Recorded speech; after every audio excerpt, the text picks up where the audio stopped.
अस्सलाम वालेकुम। मेरा नाम है मोहम्मद अब्दुल्ला शाहिद और आज हम लोग सेकेंड ईयर केमिस्ट्री का चैप्टर नंबर 7 को जो डिस्कस पहले भी कर रहे थे उसका एक नया topic classification of organic compound discuss करने जा रहे हैं। तो बेटा यहाँ पर है हमारा क्लासिफिकेशन। क्लासिफिकेशन होती है हमारी ग्रुप बंदी, ग्रुपिंग करना। किसकी करनी है? ऑर्गेनिक कंपाउंड की। और ऑर्गेनिक कंपाउंड्स क्या होते हैं हम लोग पहले पिछले प्रीवियस लेक्चर्स के अंदर बड़ी डिटेल में डिस्कस कर चुके हैं। तो बेटा क्लासिफिकेशन क्या होती है, ये क्लासिफिकेशन क्यों करते हैं, इसको हम लोग अर्लियर क्लासेस में भी डिस्कस कर चुके हैं। इसकी सिंपल सी एग्जांपल हम लोग लेते हैं कि जिनकी प्रॉपर्टीज एक जैसी हों उनको एक ग्रुप में रखना, जिनके प्रॉपर्टीज मुख्तलिफ हों, खसूसियात यानी कि मुख्तलिफ हों, उनको अलग अलग कर देना। तो इसके अंदर बेस्ट एग्जांपल हमारी ही है, जैसे हम लोग कर रहे हैं अभी सेकंड ईयर में। तो जो सेकंड ईयर वाले हैं उनके अंदर जिन्होंने हमारी प्रीवियस जो फर्स्ट ईयर क्लास थी उसको सारा पास आउट कर लिया, वो आगे सेकंड ईयर में आ गए। इसी तरीके से जिन्होंने सेकंड ईयर के पेपर ही नहीं दिए वो आगे जाके यूनिवर्सिटी में एडमिशन भी ले सकते, तो उनकी अलग अलग से डिविजन्स कर देते हैं। तो क्लासिफिकेशन के अंदर भी बेसिकली बेटा यही चीज होती है कि हम लोगों ने ग्रुपिंग करनी है, उनको अलग अलग से कैटेगराइज करना है। वो अलग अलग से कैटेगराइज क्यों करना है कि जिनकी खसूसियात एक जैसी होंगी उनको इकट्ठे रख देना है और जिनकी खसूसियात मुख्तलिफ होंगी उनको हम लोगों ने अलग अलग कर देना होगा। ये चीज बेटा बेसिकली इसके अंदर आती है। तो अगर हम लोग देखते हैं क्लासिफिकेशन ऑर्गेनिक कंपाउंड्स की, वो दो तरीके से होती है। मेजर पहले दो क्लासेस हैं, एक होती है ओपन चेन ऑर्गेनिक कंपाउंड्स या ओपन चेन हाइड्रोकार्बन्स भी हम लोग यहाँ पे कह सकते हैं। इनको हम लोग दूसरे नंबर पे ए साइक्लिक का भी नाम लेते होते हैं। ए का मतलब यहाँ पे होता है नो साइकिल साइकिल। अब ये जो ओपन चेन होते हैं और क्लोज चेन होते हैं इनमें डिफरेंस है। क्लोज चेन को हम लोग अगर नाम देंगे दूसरा, इनको बेटा हम लोग साइक्लिक ऑर्गेनिक कंपाउंड या फिर साइक्लिक हाइड्रोकार्बन्स के अंदर डिवाइड कर सकते हैं। तो अब यहाँ पर जो ओपन चेन और क्लोज चेन में डिफरेंस है, इसकी बेस्ट एग्जांपल हमारे पास ये है कि जैसे एक कोई भी जो हम लोग लॉकेट सेट वगैरह पहनते हैं या कोई भी एक गोल की रिंग लेते हैं, उस की रिंग के अगर टर्मिनल पॉइंट्स आपस में जुड़े हुए हों तो वो एक साइकिल बनाते हैं। जैसे ये आपस में जुड़े हुए हैं तो ये एक साइकिल बना रहे हैं। अगर यही हम लोग इसको खोल देंगे तो वो एक साइकिल नहीं बना रहे होंगे, एक रिंग नहीं बना रहे होंगे। जैसे हम लोग कोई भी रिंग, जैसे ये मैंने रिंग पहनी हुई, अगर इसके टर्मिनल पॉइंट्स यानी कि किसी भी जगह से ये आपस में से उतर जाए तो हम लोग इसको रिंग का नाम नहीं देते, ठीक है। अगर ये इसको हम लोग खोल देंगे तो वो रिंग नहीं रहेगी, अगर इसको जोड़ देंगे तो वो रिंग बन जाती है। इसी बुनियाद के ऊपर हम लोग क्लोज चेन को तीसरा नाम जो होता है ना वो रिंग हाइड्रोकार्बन्स या रिंग ऑर्गेनिक कंपाउंड्स का भी नाम देते हैं, जो कि रिंग बनाते हैं। तो इसके अंदर चीज यही है कि ओपन चेन वो होते हैं जिनके अंदर अगर हम लोग समझेंगे तो terminal carbons are not attached with each other. Terminal carbons यानी कि किनारे वाले जो कार्बन्स होते हैं वो आपस में जुड़े हुए नहीं है। जैसे एग्जांपल हम लोगों ने दी थी, वो जो एक लॉकेट वगैरह पहनते हैं, वो जो लॉकेट पहनते हैं अगर उसके लॉक को हम लोग आपस में जोड़ देंगे तो वो क्लोज हो जाएगा। तो जब वो क्लोज हो जाएगा वो क्लोज चेन के अंदर आएगा। लेकिन अगर हम लोग उसी को खोल देंगे वो एक सीधा हो जाएगा, उसको ओपन चेन के अंदर रखेंगे। इसी तरीके से रिंग है, अगर इसको जोड़ देंगे तो ये क्लोज हो जाएगी, अगर इसको हम लोग खोल देंगे तो वहीं पर बेटा वो क्या हो जाएगी, ओपन चेन के अंदर आएगी। तो मतलब ये है कि टर्मिनल कार्बन्स अगर आपस में जुड़े हुए ना होंगे तो वो ओपन चेन हाइड्रोकार्बन्स है ना वो कहलाते हैं। ओपन चेन मतलब क्या है, खुली चेन बनाने वाले जिसके किनारे आपस में जुड़े हुए ना हो। और दूसरे जो होते हैं वो हमारे पास क्लोज चेन है। तो क्लोज चेन वो होंगे जिनके अंदर terminal carbons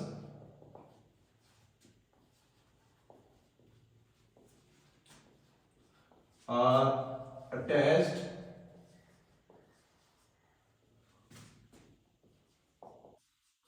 with each other, यानी कि उनके जो किनारे वाले कार्बन्स है ना वो आपस में अगर तो जुड़े हुए हैं तो वो क्लोज चेन या एक रिंग या एक साइक्लिक स्ट्रक्चर हासिल कर लेते हैं। जैसे हमारी बाइक का पहिया है या साइकिल का पहिया है, वो साइक्लिक इसलिए आएगा कि उसके अंदर जो उसके पॉइंट्स है ना वो आपस में किनारे वाले जुड़े हुए हैं, इस वजह से वो एक रिंग बना रहे होते हैं। दैट्स व्हाई उनको हम लोग क्लोज चेन ऑर्गेनिक कंपाउंड्स का भी नाम देते हैं। तो अब अगर ओपन चेन की बात करते हैं तो ओपन चेन के अंदर आगे टाइप्स होती हैं। पहली जो हम लोग कैटेगरी देखेंगे वो होगी on the base of their appearance या on the base of their physical, ये भी फिजिकल के अंदर आ सकती है, लेकिन यहां पर हम लोग ये कहते होते हैं कि उनके अंदर ब्रांचेस हैं या नहीं है, उसकी बेस के ऊपर अगर हम लोग बात करेंगे ना तो एक होती है हमारी स्ट्रेट चेन कैटेगरी और दूसरी, सॉरी यहां पे मैंने क्लोज चेन दिया हुआ है, क्लोज चेन यहां पे आएगी,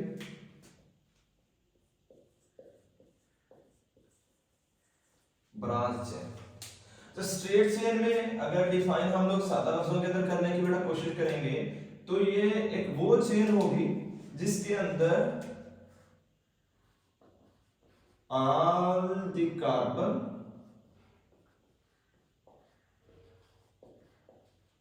एटम्स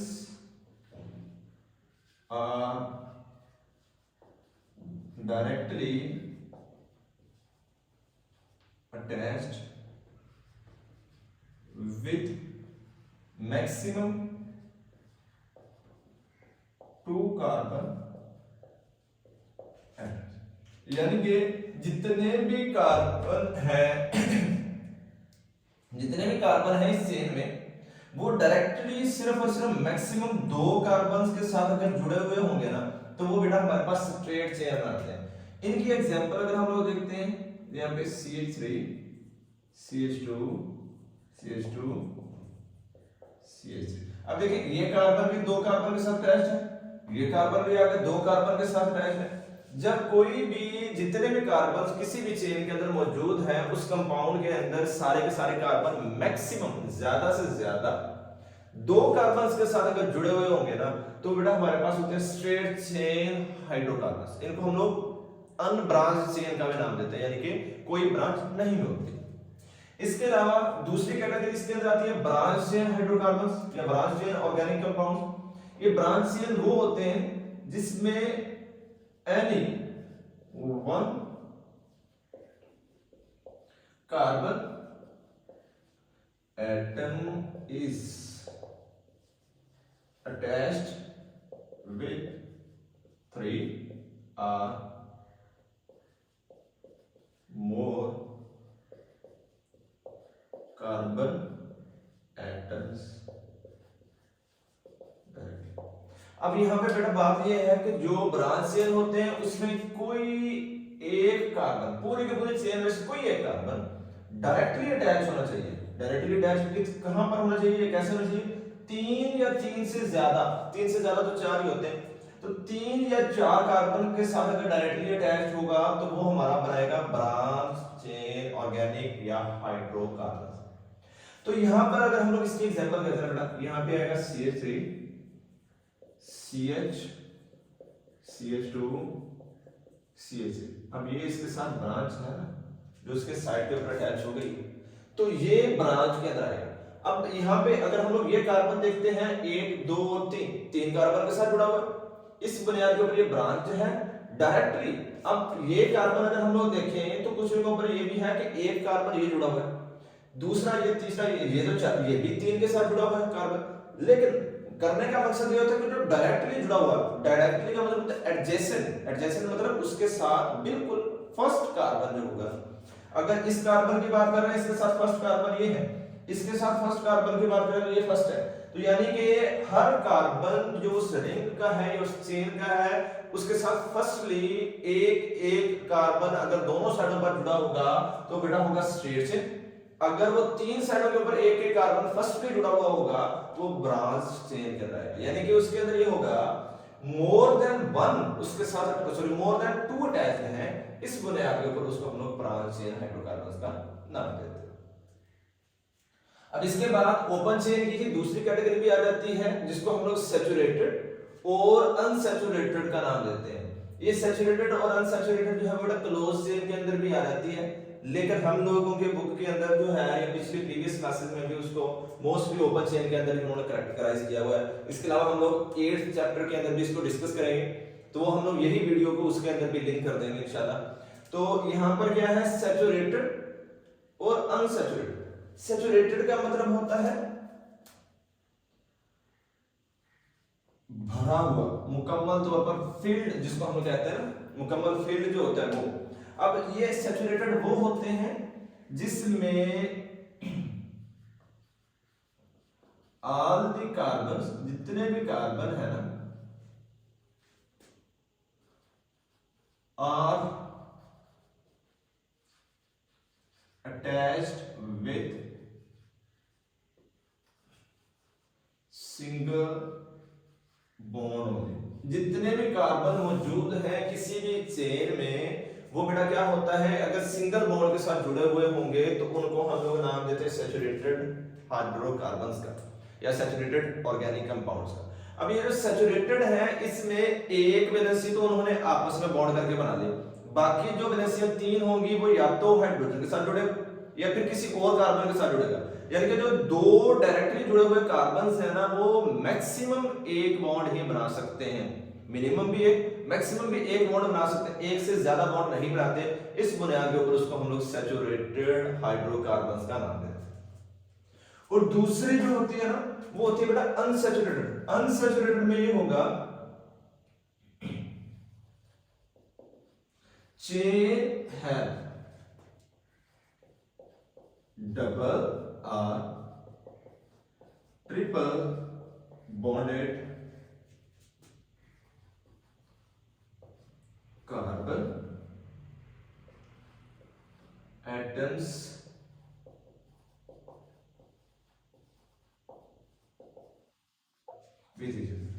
यानी कि ये वो होगा अनसैचुरेटेड में जिनमें जो चेन है वो या तो डबल बॉन्ड के साथ या फिर क्या होता है ट्रिपल बॉन्ड के साथ आपस में कोई से दो या दो से ज्यादा कार्बन्स होंगे जो कि आपस में डबल या फिर ट्रिपल बॉन्ड बना के बैठे होंगे, वो बेटा अनसैचुरेटेड में। यानी कि अगर सिंगल बॉन्ड बनाएंगे वो सैचुरेटेड होंगे, डबल या ट्रिपल बॉन्ड बनाएंगे कार्बन्स आपस में, ये नहीं है कि कार्बन ने ऑक्सीजन के साथ डबल बॉन्ड कर लिया तो वो अनसैचुरेटेड बन गया, कार्बन ने हाइड्रोजन के अलावा नाइट्रोजन के साथ सिंगल बॉन्ड कर लिया तो वो सैचुरेटेड बन गया। तो यहाँ पर जरूरी क्या है कि कार्बन कार्बन का आपस में डबल बॉन्ड हो या कार्बन कार्बन का आपस में ट्रिपल बॉन्ड हो। जब कार्बन कार्बन का आपस में सिंगल होगा वो सैचुरेटेड होगा, कार्बन कार्बन का आपस में डबल या ट्रिपल होगा तो वो बेटा अनसैचुरेटेड आएगा। अब इसके अंदर भी आगे एग्जांपल्स हैं। सैचुरेटेड के अंदर दो एक ही टाइप आती है फर्दर, वो होती है अल्केन्स की। अल्केन्स के अंदर भी यही है कि सारे के सारे सिंगल बॉन्ड होते हैं, जैसे यहां पे हम लोग कर लेते हैं CH3 CH2 CH2 CH3। अब यहां पर बेटा सारे के सारे सिंगल बॉन्ड है, इस वजह से अल्केन बनाएगा और सैचुरेटेड हाइड्रोकार्बन बनाएगा। अब इसके अलावा इसकी एक एग्जांपल मैं समझाने के लिए आप लोगों को दे रहा हूं। अब हम लोग देखें तो बेटा ये जो कार्बन है इसने ऑक्सीजन के साथ डबल बॉन्ड किया हुआ, ये वाले कार्बन। अब इस कार्बन ने ऑक्सीजन के साथ डबल बॉन्ड तो किया हुआ है, लेकिन ये सैचुरेटेड ही रहेगा। क्यों सैचुरेटेड रहेगा? ये पूरी चेन सैचुरेटेड ही रहेगी। रीजन इसकी ये होती है बेटा कि हम लोगों ने जो देखना है वो कार्बन कार्बन का आपस का बॉन्ड देखना है। इसके अगला टॉपिक है फंक्शनल ग्रुप वाला, उसमें भी ये चीज आएगी कि हम लोगों ने जो देखना है वो कार्बन कार्बन के बॉन्ड को देखना है। हम लोगों ने कार्बन के दूसरे एटम्स के साथ बॉन्ड को नहीं देखना, हम लोगों ने कार्बन कार्बन के बॉन्ड देखने। जब कार्बन कार्बन के आपस के बॉन्ड सिंगल है तो वो अल्केन है और सैचुरेटेड। इसके बाद जो हम लोग अनसैचुरेटेड डिस्कस कर रहे थे बेटा, इसके अंदर भी दो कैटेगरीज हैं, एक है अल्कीन एक है अल्काइन। अल्कीन वो hydrocarbons having double bond in that, जिनमें डबल बॉन्ड होगा, डबल बॉन्डेड, वो भी कौन सा होगा? कार्बन होगा। डबली बॉन्डेड कार्बन होंगे तो वो अल्कीन आएगा। अगर उनमें having triple bonded carbon atoms वो अल्काइन आएगा। इनकी एग्जांपल अगर हम लोग बेटा करते हैं तो CH3 CH double bond CH single bond CH3। Alkyne के एग्जांपल कर लेते हैं CH3 single bond carbon triple bond carbon CH2 OCH। अब बेटा ये क्या है, अल्काइन के अंदर ट्रिपल बॉन्ड, अल्कीन के अंदर डबल बॉन्ड, ये उसके अनसैचुरेटेड होने की पहचान। अनसैचुरेटेड होने की पहचान डबल बॉन्ड सिर्फ नहीं है, अनसैचुरेटेड होने की पहचान है डबल बॉन्ड हो और कार्बन्स का आपस में हो, फिर वो अनसैचुरेटेड होगा। अगर डबल बॉन्ड है किसी और अदर देन कार्बन के साथ तो बेटा अनसैचुरेटेड नहीं होगा। फिर जो सेकंड कैटेगरी थी हमारी वो थी क्लोज चेन या फिर साइक्लिक या फिर रिंग हाइड्रोकार्बन्स या ऑर्गेनिक कंपाउंड। इनमें हम लोग डिस्कस किया कि टर्मिनल कार्बन्स जो होंगे ना वो आपस में अगर जुड़े हुए होंगे तो वो बेटा हमारे पास बनाते हैं क्लोज चेन। इसी क्लोज चेन के भी आगे दो टाइप्स हैं फर्दर। पहली आती है होमो। होमो का मतलब होता है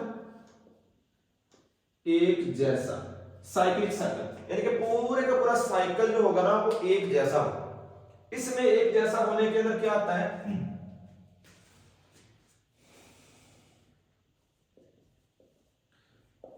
all the main positions of cycle or ring are satisfied with carbon only. मतलब क्या है, जितने भी उसके अंदर मेन यानी कि जो बड़ी पोजीशंस हैं, बड़ी जगहें हैं उनकी, वो सेटिस्फाइड होंगी यानी कि फिल्ड होंगी। किसके साथ होंगी, सिर्फ और सिर्फ कार्बन के साथ ही फिल्ड होंगी। उनको हम लोग होमोसाइक्लिक का नाम देते हैं। अभी इसके एग्जांपल भी करते हैं, यानी कि carbon carbon carbon carbon carbon carbon so जितने मर्जी कार्बन वाला हम लोग रिंग बना लें, बाकी इसकी वजह से हम लोग सेटिस्फाई कर लेते हैं। चलो इसके साथ बेटा दो, इसके साथ भी दो, सभी के साथ दो दो हाइड्रोजन आ जाएंगे। अब यहां पर है क्या कि अगर सारी की सारी जो इसकी मेन पोजीशंस है, इन मेन पोजीशंस के ऊपर अगर तो हो कार्बन तो वो बेटा बनाएगा होमोसाइक्लिक। इसी के साथ में अगर हम लोग हेट्रोसाइक्लिक की बात करते हैं तो हेट्रो मींस डिफरेंट, इसको हम लोग बोलते हैं मुख्तलिफ। इनमें क्या होंगे, मुख्तलिफ होंगे। अब साइकिल मुख्तलिफ क्यों होगा या कैसे होगा, इनमें यह होगा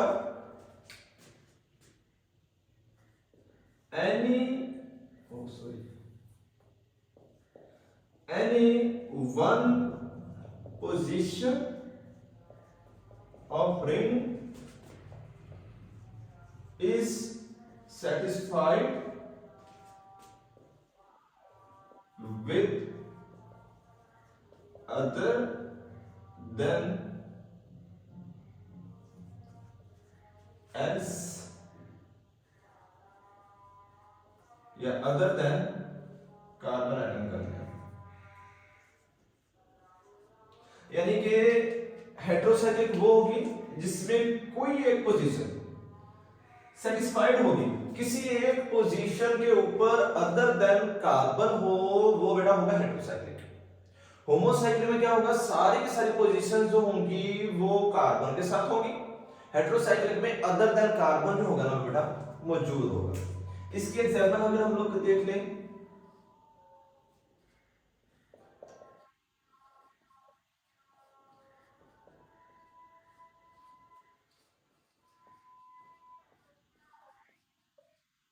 ये अब इसमें क्या है, एक पोजीशन ऐसी है जहां पर अदर देन कार्बन मौजूद है। जब इस एक पोजीशन पर अदर देन कार्बन मौजूद है तो वो किस में चला जाएगा, हेट्रोसाइक्लिक में चला जाएगा, यानी कि मेन पोजीशन के ऊपर। अब अगर हम लोग ये देख लें फॉर एग्जांपल होमोसाइक्लिक के अंदर ही आए, दो हाइड्रोजन है, हाइड्रोजन के अलावा यहां पे अगर हम लोग जोड़ दें बेटा इसके साथ में डबल बॉन्ड कर दें ऑक्सीजन को, तो अब यहां पे ये कंफ्यूज नहीं करना कि ये होमो नहीं रहा ये हेट्रो हो गया, ये है होमो ही। रीजन क्या है कि उसके जो मेजर पॉइंट्स हैं, उसके जो टर्मिनल पॉइंट्स हैं, जो उसके किनारे बन रहे हैं, वहां पर तो कार्बन ही है ना, तो बेटा जब वहां पर कार्बन है इस वजह से ये होमोसाइक्लिक है। हेटेरोसाइक्लिक में जो उसकी मेन पोजीशंस हैं, यानी कि अगर हम लोग उस चेन को खोलें तो जो स्ट्रेट चेन बने या जो ओपन चेन बने उसमें जो एक सीधी चेन है उस चेन के अंदर अदर देन ऑक्सीजन हो हेटेरो। अगर हम लोग उस चेन को खोलकर सीधी चेन बनाएं, ओपन चेन बनाएं, तो उसके अंदर सारी की सारी जो चेन है स्ट्रेट चेन, उस स्ट्रेट चेन के अंदर सारी की सारी पोजीशन पर कार्बन हो तो वो होमो। ठीक है, ये डिफरेंस है, ये अच्छे तरीके से याद रखना है आप लोगों ने। फिर होमोसाइक्लिक के अंदर बेटा आगे दो कैटेगरीज है, एक है हमारे पास एरोमेटिक और एक होती है एलिसाइक्लिक।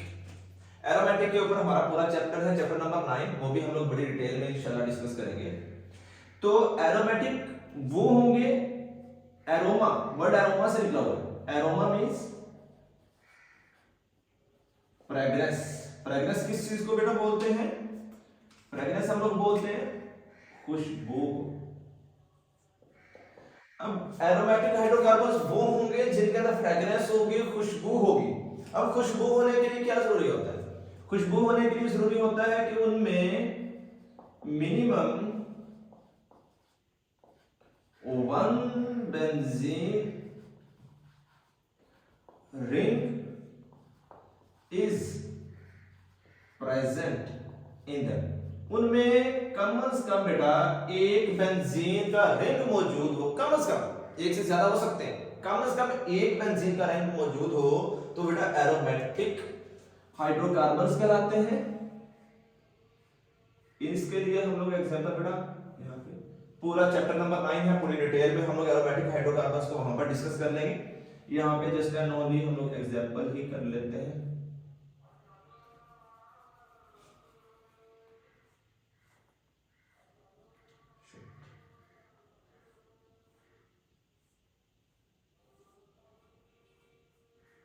अब ये अकेला बेंजीन है, यहाँ पर OH आ गया फिनोल वाली कैटेगरी में। तो बेटा क्या है, एरोमेटिक के लिए कम से कम एक बेंजीन रिंग का होना जरूरी है। एक से ज्यादा हो सकते हैं, कम से कम एक बेंजीन रिंग होगा तो फ्रेग्रेंस प्रोड्यूस कर सकता है। फिर दूसरा है एलिसाइक्लिक। एलिसाइक्लिक वो होते हैं close chain hydrocarbons having no benzene ring in them, यानी कि है ये भी क्लोज से नहीं, लेकिन इनमें क्या है, बेंजीन नहीं है। जब इनमें बेंजीन नहीं है तो बेंजीन के ना होने की बुनियाद के ऊपर इनमें फ्रेग्रेंस भी नहीं है। जब इनमें फ्रेग्रेंस भी नहीं है तो इसी बुनियाद के ऊपर इनको हम लोग एलिसाइक्लिक का नाम देते होते हैं।